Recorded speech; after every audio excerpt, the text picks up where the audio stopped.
Okay, let's continue. We in the last turn, the Slot and Jenny was destroyed. We had a few casualties. We're in pretty bad shape on the eastern side. Really, the only hope we have at maybe making it through this is for the French VIP to escape. If he escapes, I didn't explain this earlier. I don't remember if I did. If he escapes, we're going to remove 9 cards here from the last SS deck, and to win the game, we have to make it through the SS deck. So removing 9 cards is a key, and really the only chance we have. I don't think we can hold out by trying to just make it through the deck. So we're in actually a um, pretty good position trying to make the breakout on this turn. So let's see what happens. We want the French VIP to escape. That's our goal in this turn. For him to escape, he has to start the turn in his ready position, so his flipped up position, in the area where he's trying to escape from, and trying to escape from the direction that's located next to linked to the area. So in this case, the southern terrace escapes through green. So we need to have all 3 of these green spaces clear before he can try to make his escape. We have 3 defenders right now that can target guys in green. So we would need all 3 of them to have successful attacks in this turn to make that escape. So we have the Bar Gunner, who has 2 to attack. Our SS officer, who has 1 to attack. And an American rifleman, who also has 1 to attack. I guess the highest priority is probably this rifleman here, because he's the one that's most likely to get pushed forward in the future. So I think we're going to let our bar gunner take that shot with 2 dice.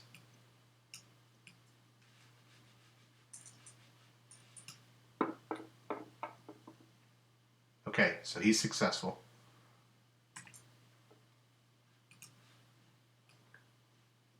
There's 1 down. All right, next we'll let our American rifleman take a shot.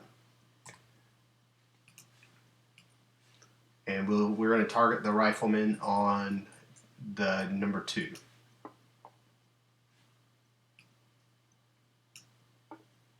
Okay. Another success. Now we're down to our SS officer. Okay, so a failure. It was bound to happen. So he does not hit. We can't escape this turn, but we don't want to use the French VIP to attack or anything like that, because he would obviously get flipped over. We'll be able to use him next turn. I think so. That was 3 actions. We have 2 more. I think we're gonna flip our officer over so that he's poised next time to then use his command ability to get these guys ready again.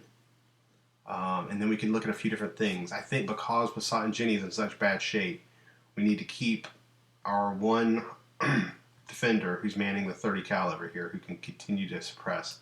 I think we need to keep him ready. So we're going to flip him over. So those are our last 2 actions. Okay, so now let's flip our SS cards.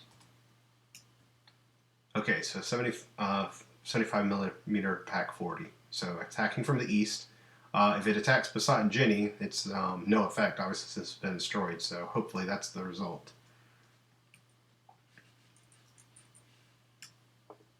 Okay. Unfortunately, it's actually attacking the gatehouse. So, attacking the gatehouse, rolling 4 dice.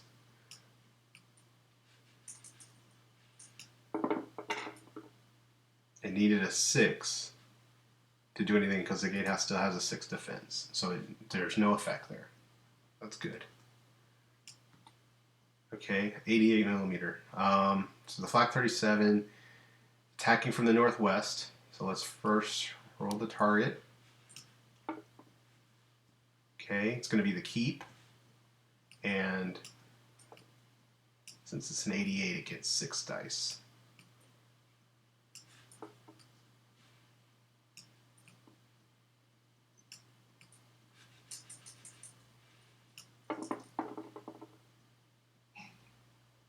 So the keep had already been knocked down from 6 to 5. So if 5 would have hit it again, which it did, we had a couple of 5s. So the keep's down to 4. So anyone being targeted inside the keep right here, it's going to effectively have a defense of 4. Okay, the last card from this deck is a couple of scouts. So, let's see where they go. A 9. So, the 9 can be suppressed from Besotten Jenny and the Gatehouse. And I will say that I posted on Board Game Geek, I've updated the way suppression works so that it's not linked to the location, but it's linked to color so that it's consistent with the attacker. So if you're interested in that update, you can check there. That change came from a bunch of other playtests that were going on at the same time while I was in the midst of recording this walkthrough. So, but for now, for the purpose of just continuing the walkthrough, let's just say we'll play with the rules we've been using during this game. So, how many suppression dice do we allocate against this scout? If we let him come out, it's going to be really bad. He's going to be a scout. It's going to push everyone forward or a couple of spaces away. So I think we're going to go with a pretty heavy investment. I'm going to use 3 dice here, 3 of our precious suppression dice, and we got him. Very important roll there. And then we have to roll for another scout to come out. And a 7. So again, very, very important. I think we're just going to go ahead and use another 3 dice. We do not want scouts coming out right now. We need to make it through this. And we got them. Got a couple of 5s and a 4, so plenty. So that was a heavy investment, but I think it was worth it. I think we're going to really need that. I'm going to go ahead and press forward. I think I'm going to go ahead and start the next turn rather than dividing it into a new video. So between, at least for now, the way the rules designed, between that second deck and this third deck here, we are going to get 3 new reinforcements. Now, this may change. It may be randomized or something in the game. But at least for now, for playtest purposes, that's when I'm having them come out. These 3 reinforcements were not actually linked to the escape of the French VIP. They came from a different action that actually occurred during the real world combat. So they arrive. It's an member of the Austrian resistance and a couple of Germans.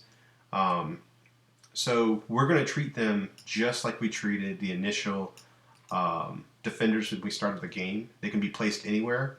The only difference is here, unlike the beginning of the game where we had to place all of them before we could take any actions, these just sit here in the supply and we can place them if we want to. So we're going to start the next turn. We still want to try to get this breakout through the south. So we're okay in that we have the American officer. He can take his command action to flip over and flip our bar gunner, and well, he can't actually flip the SS over. That was poor on my part. I didn't realize that. So let's think this through. He was going to flip over and flip these, but instead, let's just go ahead and go for it. We're just going to have him shoot at 12 and hope that he makes it. And if he does, we can escape. Oh, okay. So we're going to flip him over. That was an action. Let's go ahead and flip our bar gunner over. The SS officer over. That's a couple more actions. Let's let our American tank commander go ahead and use his action to suppress.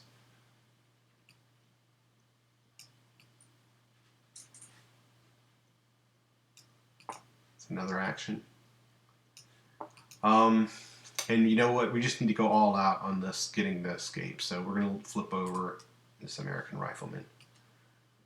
And we've put all of our eggs in that basket, so we might as well just stick with it. Okay, so we're drawing from a new deck here for the SS. Let's straighten that up. So pens are foul shots. So that's actually really good. The Besotten Jennies are destroyed, so there's no effect.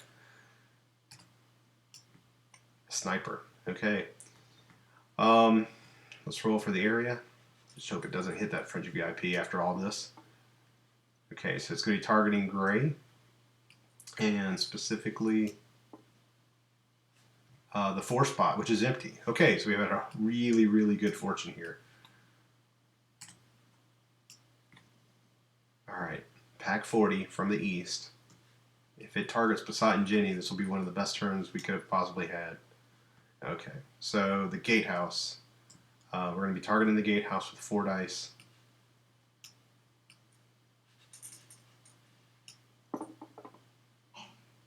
And again, it misses, so it doesn't hit the gatehouse with 6.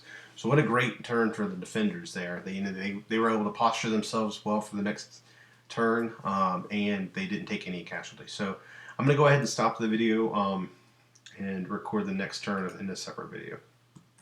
So I'll see you soon.